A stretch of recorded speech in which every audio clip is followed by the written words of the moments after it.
some in a Garner neighborhood, causes great damage after hitting the streets of a hurricane. Hurricane on Sunday night. A video sent to RAL News showed a flame from the top of a public service pole when winds were collected and branches and debris flying quickly. Ashley Lopez said, "Imagine that you have opened a door and a big hurricane turning outside. Did I really experience this?" William Shaw, who lives in Springview Trail near Garner High School, said it was just a few seconds after the warning hit his phone. I see you come home as soon as he got this notification. Shaw said the neighbors around Springview Trail heard the roar of the trees coming from their homes. Tornado traveled about 1.5 miles, was on the ground for about 4 minutes and carried 110 miles an hour up the upper wind speeds. Natalie Israel, extremely high. Rush. Power was trembling. I was trying not to scare my cat, said. Chaos contained rotating winds and punishing rain. Hurricane EF1, passing by Garner on Sunday, had wind speeds up to 110 miles h. You could only hear whoosh whoosh whoosh whoosh, said Shaw. So I talked to my mother.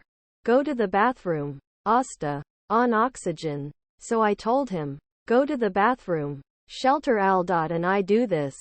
Everything started hitting the house. The worst ended in seconds.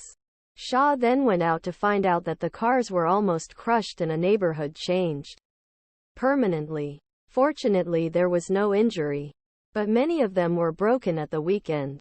You can see how bad you hit my neighbors, Shaw said.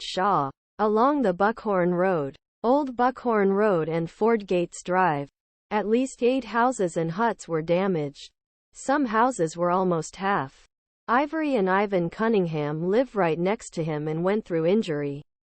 I can say it's a terrible feeling to go out and seeing out, Ivan said.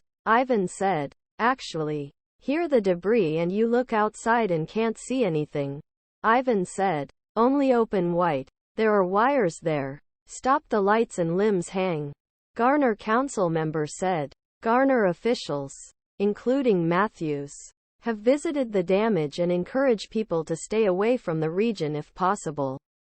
On Saturday, city employees will collect the remains of vegetation in the most affected neighborhoods. NCDOT was trying to repair a traffic signal on Woodland and Timber Drive.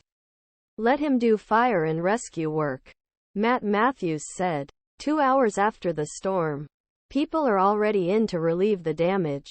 A text to a group of church women was the only thing that needed to cut all these people and remove the debris. Tree took off the garden, my fence, my laundry, Gr. Griffin said. Stanley moved to the neighborhood in October. After this storm, the trees did not have to take the pieces alone. To be honest, Stanley said, because people can always say something, but the actions that speak loudly than words.